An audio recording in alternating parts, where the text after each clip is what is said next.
D'ici quelques années, une partie du ciel africain ne dépendra plus ni de Washington, ni de Paris, ni de Bruxelles. Et ce basculement silencieux commence ici, en Algérie. Au moment précis où l'attention mondiale était monopolisée par les conflits les plus médiatisés, l'Algérie a engagé une manœuvre totalement différente. Aucune déclaration spectaculaire. Aucun sommet international retransmis en direct, aucun discours enflammé, juste des signatures techniques, publiées discrètement, presque noyées dans le flux de l'actualité. Pourtant, ces signatures pourraient marquer l'un des tournants stratégiques les plus importants de l'histoire récente du pays. L'accord en question lie deux acteurs clés du secteur spatial algérien, Algérie Télécom Satellite et l'Agence spatiale algérienne, à une entreprise chinoise spécialisée dans les constellations de satellites en orbite basse. Officiellement, l'objectif paraît modeste, développer l'Internet des objets par satellite, renforcer la connectivité dans les zones isolées, transférer des compétences et former des ingénieurs algériens. Pris isolément, cet accord ressemble à des dizaines d'autres partenariats technologiques signés chaque année dans le monde. Mais replacé dans la trajectoire spatiale algérienne, il révèle une stratégie bien plus profonde. Car l'Algérie n'entre pas dans le domaine spatial par opportunisme. Elle avance par étapes depuis plus de 20 ans.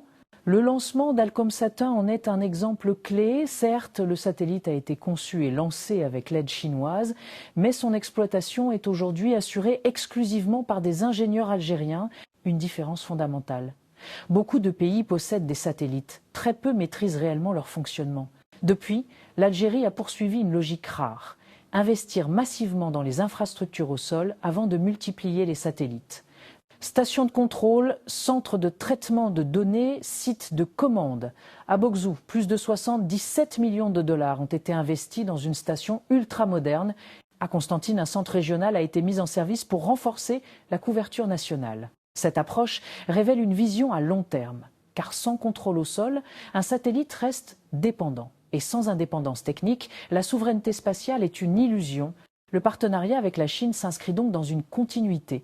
Il ne s'agit pas d'acheter un service clé en main, mais de construire une capacité nationale, formée, transférée, maîtrisée. L'Algérie refuse le rôle de simple cliente. C'est précisément ce point qui a échappé à de nombreux observateurs. Les accords ont été publiés, ils n'étaient pas secrets. Mais leur portée stratégique a été sous-estimée, voire ignorée. Pendant que l'Occident focalisait son attention sur d'autres théâtres, l'Algérie posait une pierre supplémentaire dans un édifice beaucoup plus vaste, celui d'une autonomie spatiale progressive, discrète, mais déterminée. Pour comprendre l'ampleur du projet, il faut regarder au-delà du discours officiel. Les satellites en orbite basse dédiés à l'Internet des objets ne servent pas à diffuser des chaînes de télévision ou à améliorer le débit domestique. Leur rôle est bien plus stratégique. Ils permettent le suivi en temps réel des flux, véhicules, navires, convois logistiques, infrastructures critiques. Grâce à une constellation dense, la couverture devient quasi permanente. Ce qui bouge est détecté. Ce qui s'arrête est analysé, ce qui dévie est signalé. Appliqué au territoire algérien, l'impact est majeur. Des frontières sud immenses, difficiles à surveiller par des moyens classiques. Des pipelines qui traversent des milliers de kilomètres. Des ports stratégiques en Méditerranée. Des terminaux gaziers, des centrales électriques, des zones industrielles sensibles. Jusqu'ici, la majorité des pays dépendaient de données transitant par des satellites occidentaux.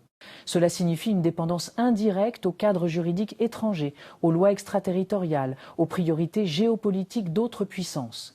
Avec une constellation contrôlée nationalement, cette dépendance disparaît. Les données restent souveraines, les flux sont maîtrisés, la sécurité ne dépend plus d'un tiers. C'est là que l'espace cesse d'être un outil technologique pour devenir une extension du territoire national. Une frontière invisible mais décisive. Et cette capacité n'est pas uniquement militaire. Elle est aussi économique, logistique, industrielle.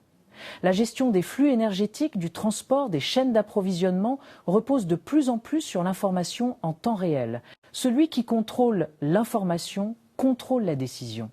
L'Algérie ne cherche pas à rivaliser symboliquement avec les grandes puissances spatiales. Elle cherche à sécuriser ses intérêts vitaux.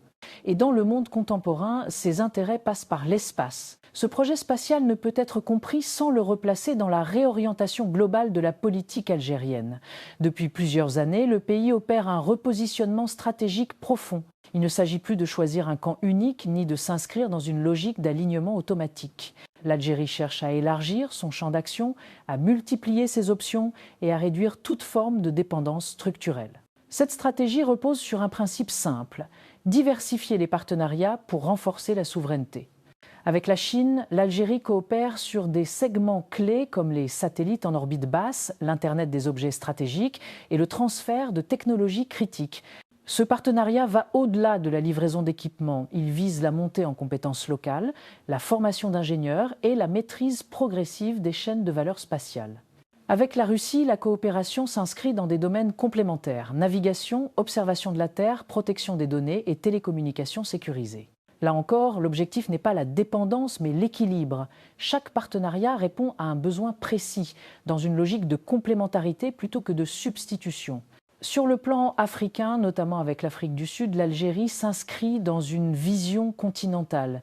L'idée n'est plus seulement de développer une capacité nationale, mais de participer à l'émergence d'un écosystème spatial africain. À terme, Alger pourrait devenir un point d'appui technologique pour d'autres pays du continent en matière de satellites, de données et de services spatiaux. Cette architecture multipolaire réduit considérablement les leviers de pression externe.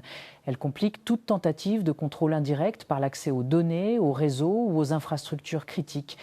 Dans un monde où l'information est devenue un instrument de puissance, cette autonomie change radicalement la donne. Et cette montée en puissance spatiale intervient à un moment clé. L'Algérie est appelée à jouer un rôle central dans l'énergie régionale, notamment avec les perspectives liées à l'hydrogène, au gaz et aux interconnexions continentales.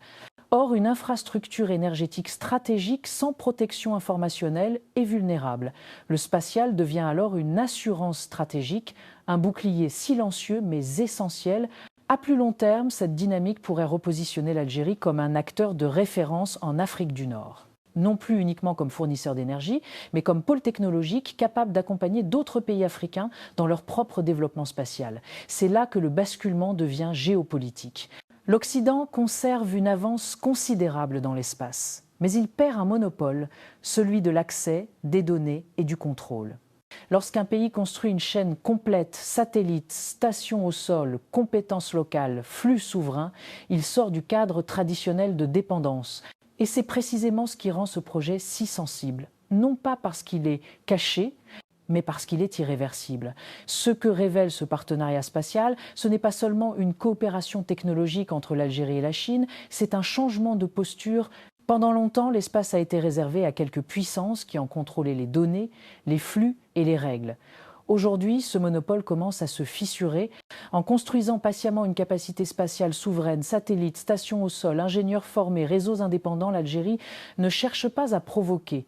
Elle cherche à se protéger, à décider par elle-même et à sécuriser ses intérêts vitaux dans un monde de plus en plus instable. L'espace devient alors ce qu'il est réellement, une extension des frontières nationales, invisible mais décisive. Ce projet s'inscrit dans une dynamique plus large. Sécurisation des infrastructures énergétiques, surveillance des frontières, maîtrise des flux d'informations, projection continentale, tout est lié. Et tout converge vers une même idée, reprendre le contrôle là où il avait été abandonné pendant des décennies. La question n'est donc plus de savoir si ce projet va aboutir, mais jusqu'où il ira. Si ce type d'analyse t'intéresse, mets un like pour soutenir le travail, abonne-toi pour ne rien rater des prochaines vidéos et surtout dis-moi en commentaire de quelle wilaya tu viens. Je lis absolument tous les commentaires.